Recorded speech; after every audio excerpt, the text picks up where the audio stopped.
હાલ એક ખૂબ જ દુઃખદ સમાચાર સામે આવી રહ્યા છે. તો પતંજલિના પેક મધના નમૂના ટેસ્ટિંગમાં ફેલ થતા નિર્ણાયક અધિકારીએ કાર્યવાહી કરવામાં આવી છે.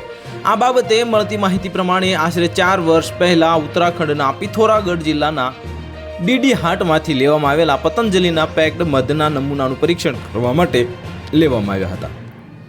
પરીક્ષણમાં પેક્ડ મધના નમૂના ખાવા લાયક ન હતા, કારણ કે તેમાં સુક્રોઝનું પ્રમાણ ડબલ માત્રામાં હતું.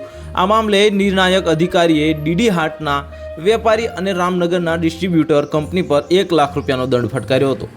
જિલ્લા ખાદ્ય સુરક્ષા અધિકારી આર.કે. શર્માએ જણાવ્યું હતું કે જુલાઈ 2020માં વિભાગને ડીડી હાટમાં આવેલ ગૌરવ ટ્રેડિંગ કંપનીમાંથી પેક્ડ પતંજલિ મધના સેમ્પલ લેવામાં આવ્યા હતા. તેને ટેસ્ટિંગ માટે રુદ્રપુરમાં આવેલી લેબમાં મોકલવામાં આવ્યા હતા.